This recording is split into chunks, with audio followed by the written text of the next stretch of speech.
Hello, and welcome to the Essay Workshop. Let's start with the basics. What are you trying to do in a history essay? Remember, a history essay isn't just you taking what you've read in the book and vomiting it onto a piece of paper. Your history essays should not read like a history textbook. That's because history textbooks are usually trying to tell the reader what happened and how it happened. We call that narration. When you write a history essay, your goal is different. You're trying to argue, not narrate. Why argue? Because an essay will usually need you to give an opinion about something and argue that your opinion makes sense. And yes, for that, you'll need facts that you get from the textbook or your own reading, but you'll need to do more than that. Because if you just say the facts but don't do anything else with them, you won't be able to show that your opinion makes sense. In fact, you won't be showing an opinion at all. So remember that. In most essays, you'll need to show your opinion, and a sensible opinion is always backed up by facts. What kind of opinions will you have to think about? Well, it depends on the question. You might be asked how important something was, or how different two things were, or you might be given an idea and then asked if you agree with it. Notice how none of those questions asked you to just narrate or just to write down what happened. In all of those questions, you need to argue something and support your opinion with facts that you've learned. How do you do that? Let's think back to those examples we used just now. Let's say the essay question is, how important was the discovery of farming in helping people move from the Stone Age to civilization? Remember, you want to approach it by arguing, not describing. Now, there are two choices here. Either you'll show how important the discovery of farming was by listing all the ways in which it was good, and if you can say more stuff, then that shows how important it was. Or you'll show how important the discovery of farming was by comparing it with other things that helped people move from the Stone Age, such as the discovery of fire, metal, and writing. And you might find that farming was more important than metal and writing, but not as important as fire. Which of the two involves only narrating? Which of the two involves some facts, but also comparing and arguing? This approach is better, of course. Or how about a question like, how different was ancient Egyptian society from ancient Greek society? Again, remember we want you to argue, not narrate. Remember the difference between just narrating and arguing. Which of the following do you think is which? Ancient Egyptian society was ruled by a pharaoh, and there were priests and lots of slaves, and most people were farmers, and sometimes they would build the pyramids. And in ancient Greece, there was no king, and there were lots of priests and lots of slaves, and most people were farmers, and they didn't build pyramids. The end. Or, ancient Egyptian and Greek society was mostly similar, because even though ancient Egypt was ruled by a pharaoh, but in Greece there was no king, life for most people was very similar, because in both Egypt and Greece, most people were farmers. There were lots of slaves doing hard work, and religion was very important to all people. And since life was similar for most people in Egypt and Greece, Egyptian and Greek society was mostly similar. Remember, the arguing approach is way better than the narrating approach. Or maybe the question gives you an idea or a statement to comment on, something like, World War II was mostly caused by Germany being aggressive. Do you agree? Again, let's think of the difference between narrating and arguing. I don't agree because World War II was caused by many things, not mostly Germany being aggressive. Germany was being aggressive, but there was also the Great Depression and appeasement and the League of Nations failing. Therefore, it wasn't mainly Germany being aggressive. Or, I don't agree because even though Germany being aggressive did a lot to cause World War II, Germany being aggressive was caused by other factors. It's true that Germany being aggressive sparked World War II, but the Great Depression allowed the Nazis to come to power and they made Germany aggressive. The Treaty of Versailles also made Germany want revenge and gave her an excuse to be aggressive. The League of Nations was weak when Germany grew aggressive, but its weakness also encouraged Germany to be aggressive. That's why World War II was not mostly caused by Germany being aggressive. I hope you can see that one of these approaches is a lot more impressive because it actually shows your opinion and your argument. Not to mention, this approach doesn't actually address the question. Just because other factors exist, it doesn't mean that it wasn't mostly this. Notice how in all three of these questions we looked at, the better approach showed your opinion, whereas the not-so-good approach didn't show your opinion. The not-so-good approach doesn't need a lot of brain power from you. All you have to do is vomit out facts. But that's not how we do history essays. Okay, now we're going to go into some abstract stuff about how to actually prove a point. If you feel this is going to be a bit much for you, feel free to skip ahead to the timestamp on the screen. Otherwise, here we go. How do you prove something is important? We've already seen a bit how to approach this, by comparing it with something else. In some ways, this is just the nature of history. Things are never just black and white. Asking how important something is isn't the same as, say, asking how tall someone is. How tall is Chris Chan? He's 1.87 meters tall. But if you ask, how important were the Crusades in leading to the Renaissance, you need to think about how things can be both in some ways important and in other ways not so important, and how you're never just dealing with one thing. That's why you need to compare. So, how important were the Crusades in leading to the Renaissance? You don't prove they were important by writing a long list of facts, narrating how the Crusades led to the Renaissance. You prove they were important by providing facts on how they led to the Renaissance, but also comparing these with other things that led to the Renaissance, such as the Black Death, or the rise of universities, or the fall of the feudal system.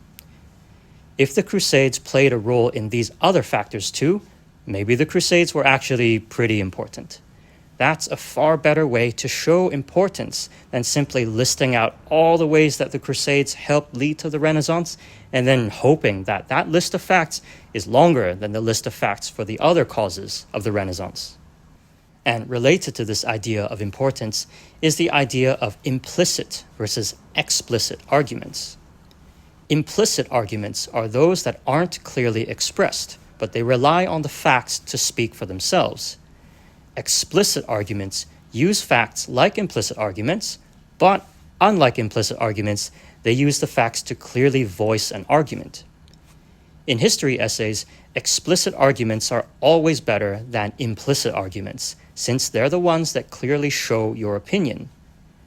Meanwhile, implicit arguments don't clearly show your opinion, and the reader usually has to guess what you're trying to say. Let's try to answer the following question. Why were Enlightenment ideas a threat to absolute monarchs? Here are two approaches. Let's see which one is implicit and which one explicit. Enlightenment ideas were a threat to the absolute monarchs because they said that the rulers and the people were on the same level. This threatened the power of the absolute monarchs because it meant they couldn't do whatever they wanted. Enlightenment ideas were also a threat to absolute monarchs because some of the ideas tried to control what the ruler could do or couldn't do, and others tried to create a strong government system to balance out the power of the ruler. This was a threat to the absolute monarchs because it weakened their power. Or, Enlightenment ideas were a threat to the absolute monarchs because some of these ideas said that people and rulers are on the same level. Other ideas said that there should be a way to control what the rulers could and could not do. And still other ideas tried to build up a strong government to balance the power of the ruler.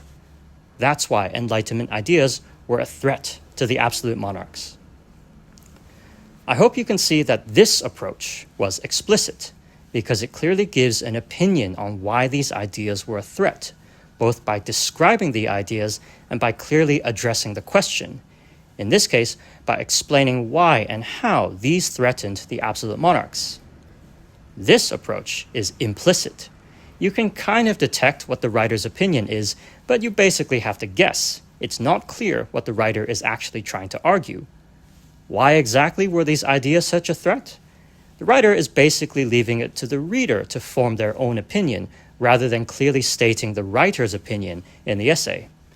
It's a far weaker essay than the explicit approach. Hopefully, you'll also see that the implicit arguments rely a lot on narrating facts, but without doing much with them. And we're back. Now that we've tested out a few approaches, let's take a look at structure. Let's think about what a good structure looks like and what a not so good structure looks like. This is a paragraph, the building block of your essay. The first paragraph in your essay will be your introduction. The last one is the conclusion, and everything in between are your body paragraphs. In the introduction, you briefly say what your opinion is and give an overview of what arguments and points you'll talk about. And in your conclusion, you'll quickly summarize what you've said and what your opinion is. But apart from that, all of your paragraphs should look something like this. This first bit is your topic sentence, followed by the meat of your paragraph, made up of facts and arguments. You could end the paragraph with a summarizing sentence, but it's not really necessary, and usually it just wastes time. Try to get your topic sentences right. A good topic sentence will tell the reader what to expect in the paragraph, and it'll help you answer the question. Look at these two sample topic sentences below, and you'll see what I mean. Let's say the question is something like, did the Renaissance mostly cause good rather than harm? Let's say we agree with this idea, and now come the body paragraphs. Compare these two different sets of topic sentences. The Renaissance caused good by encouraging people to express themselves more freely. Blah, blah, blah, blah, blah, blah, blah. End of paragraph. The Renaissance caused good by pushing people to make discoveries in medicine. Blah, blah, blah, blah, blah, blah, blah, blah. End of paragraph. The Renaissance caused some harm because it made the church weaker, which caused unrest in Europe. Blah, blah, blah, blah, blah, blah, blah. End of paragraph. Now, contrast with these topic sentences. In the 14th century, the Renaissance began. Blah, blah, blah, blah, blah, blah, blah. End of paragraph. The Renaissance made artwork more realistic and humanistic. Blah, blah, blah, blah, blah, blah, blah, blah. End of paragraph. The Renaissance made the church weaker because people supported it less. Blah, blah, blah, blah, blah, blah, blah, blah. End of paragraph. See the difference there? These topic sentences do the job because they tell the reader what argument this paragraph is now going to address, and they make the writer's opinion very clear by addressing the question. And I hope you see that these ones are a lot weaker. They do tell the writer what the paragraph will be about, but the opinion is not very clear at all, and the reader might even start wondering how this paragraph will be relevant. Anyway, I hope this clears things up a bit. Topic sentences are your friend. Use them. And finally, now let's look at essay structure. Let's look at two different ways to do it and compare them. And let's say the question is, the French Revolution did more harm than good. Do you agree? Here's one way to structure our answer. First comes your introduction, where you lay out your opinion, let's say you agree, and your key points. Yes, I agree, because it did more harm than good in terms of government changes, societal changes, and France's foreign relations. The French Revolution caused more harm than good in terms of government changes because it brought instability. Next comes a comparison of the good and the harm. The French Revolution might have replaced King Louis XVI and the unfair estate system with a republican system, but this is outweighed by the fact that it also brought the violent radical Jacobins into power who killed many people, and in the end replaced them with Napoleon, who was a monarch, who was then also replaced by King Louis XVIII, which meant that the French government ended up being the same as before the revolution. The French Revolution caused more harm than good in terms of societal changes because it caused violence. Next comes a comparison of the good and the harm. The French Revolution gave much more equality to the people of the Third Estate and got rid of the old privileges of the First and Second Estates, and even gave France the Declaration of the Rights of Man and a constitution to protect citizens' rights. But this is outweighed by the fact that it allowed Robespierre to take power and through the Reign of Terror caused many senseless deaths in France and turned people against one another. The French Revolution caused more harm than good in terms of France's foreign relations.